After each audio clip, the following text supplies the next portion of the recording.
Hi friends, मैं आकांक्षा शर्मा जी की with आकांक्षा में आपका स्वागत करती हूँ। बहुत छोटा सा वीडियो है। मध्य प्रदेश में जितने भी प्रगति पथ आए हैं और एनसीआर की तर्ज पे मध्य प्रदेश में एससीआर का निर्माण हो रहा है, इन सभी फैक्ट के बारे में हम पढ़ेंगे। बहुत ही इंपॉर्टेंट वीडियो, छोटा है लेकिन उतना ही ज़्यादा इंपॉर्टेंट है, तो इसको अगर नहीं याद है तो एक बार लिख लीजिएगा। इसकी जो लिंक है वो भी मैं आपको अपने टेलीग्राम ग्रुप में डाल दूँगी और व्हाट्सएप ग्रुप में डाल दूँगी। डिस्क्रिप्शन बॉक्स में उसकी लिंक मिल जाएगी। सबसे पहला है अटल प्रगति पथ। अटल प्रगति पथ की जो लंबाई है वो है 299 किलोमीटर। ये प्रगति पथ आपसे पूछेंगे किसकी कितनी लंबाई है।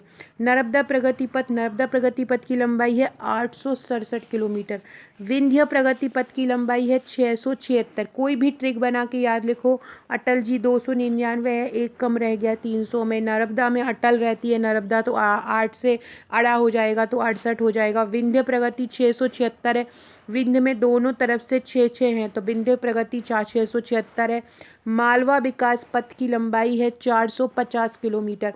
टोटल ये 6 प्रगति पथ है। मालवा विकास पथ की है 450। मध्य विकास पथ की लंबाई है 746 किलोमीटर। याद रखना, मध्य विकास पथ की कितनी है, 746 है। बुंदेलखंड विकास पथ की है 303 किलोमीटर। यहाँ से बुंदेल है और यहाँ से देखो ये जीरो है। जीरो मतलब ये बूंद बूंद टाइप का बना है, ये जीरो, तो लास्ट में जीरो है, तो बुंदेलखंड विकास पथ है। तो ऐसे ट्रिक बना के कोई याद कर लो, आ सकता है यहाँ से क्वेश्चन। अटल प्रगति पथ 299 किलोमीटर, नर्मदा प्रगति पथ 867 किलोमीटर, विंध्य प्रगति पथ 676 किलोमीटर, मालवा विकास पथ 450 किलोमीटर, मध्य विकास पथ 746 किलोमीटर और बुंदेलखंड विकास पथ 330 किलोमीटर। अब कुछ और बताने वाली हूँ, जैसे कि मध्य प्रदेश में रिवर क्रूज सिस्टम स्टार्ट हो रहा है। ये मध्य प्रदेश के बड़वानी से शुरू होगा और गुजरात के स्टैच्यू ऑफ यूनिटी तक जाएगा। ये क्रूज नर्मदा नदी पर जो राष्ट्रीय जल हाईवे है वहाँ पर NH-NW 73 पर, मतलब जैसे कि NH होता है नेशनल हाईवे होता है, इसलिए ये राष्ट्रीय जल वे होता है। तो ये NW जो 73 है वहाँ से ये होकर जाएगा, तो याद रखना NW 73 से ये होकर जाएगा। बड़वानी से शुरू होगा, स्टैच्यू ऑफ यूनिटी तक जाएगा। कहाँ से, ये मध्य प्रदेश में बड़वानी से स्टार्ट होगा, फिर महाराष्ट्र में जाएगा और गुजरात राज्य से गुजरेगा। ये जो रिवर क्रूज सिस्टम है इसकी जो दूरी होगी वो 135 किलोमीटर होगी। रिवर क्रूज सिस्टम की दूरी कितनी होगी, 135 किलोमीटर होगी रिवर क्रूज सिस्टम की दूरी, याद रखिएगा। अगला है एससीआर। देखो, जैसे कि एनसीआर होता है दिल्ली में, नेशनल कैपिटल रीजन, ऐसे ही मध्य प्रदेश में भी एनसीआर की तर्ज पे स्टेट कैपिटल रीजन का गठन हुआ। ऐसी इसमें कौन कौन से ज़िले शामिल होंगे, कौन कौन से मध्य प्रदेश के जो क्षेत्र शामिल होंगे, उसमें सबसे पहले भोपाल आ जाएगा, सीहोर आ जाएगा, मंडीदीप आ जाएगा और अब्दुल्लागंज आ जाएगा। एससीआर में मध्य प्रदेश के ये 4 क्षेत्र शामिल होंगे। डिस्क्रिप्शन बॉक्स से व्हाट्सएप, टेलीग्राम, फेसबुक, ट्विटर से जुड़ जाइए। 6260190944 ये मेरा व्हाट्सअप नंबर है। इस पर अगर आपने आपका नंबर सेव नहीं कराया है तो हाय और सेव इट करके भेज दीजिए, आपका नंबर सेव हो जाएगा। स्टेटस के थ्रू भी आपको बहुत सारे फैक्ट याद होते जाएंगे। ये भी याद रखो कि जो एनसीआर की तर्ज पर बन रहा है उसमें मध्य प्रदेश के कितने क्षेत्र शामिल, ये पूछ सकते हैं, इनमें कौन शामिल नहीं है। भोपाल, सीहोर, मंडीदीप और अब्दुल्लागंज इसमें शामिल रहेंगे। देश का पहला ग्रीन फील्ड एक्सप्रेस वे कहाँ पर बन रहा है, तो देश का जो पहला ग्रीन फील्ड एक्सप्रेस वे है वो दिल्ली से मुंबई तक बन रहा है। मतलब ऐसे ये जो ऊपर दिल्ली हमारा जो मैप है भारत का, तो दिल्ली से ऐसा मुंबई तक जाएगा, जिसमें मध्य प्रदेश के भी ज़िले पड़ेंगे। मध्य प्रदेश के 3 ज़िले पड़ेंगे, मंदसौर, झाबुआ और रतलाम।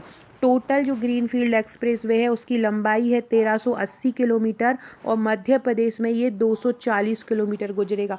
कहाँ कहाँ से गुजरेगा, मंदसौर, झाबुआ और रतलाम से। भारत में इस प्रकार के 27 ग्रीन फील्ड कॉरिडोर बनाने की योजना प्रस्तावित है, ये भी याद रखना। भारत में इस तरह के कितने बनेंगे, 27 ग्रीन फील्ड कॉरिडोर बनाने की योजना प्रस्तावित है।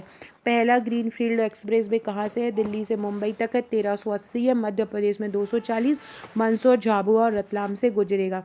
अगला है मोहनिया। 2 सुरंग है, एक मोहनिया और छुइया, ये दोनों ही रीवा सीधी के बीच की है।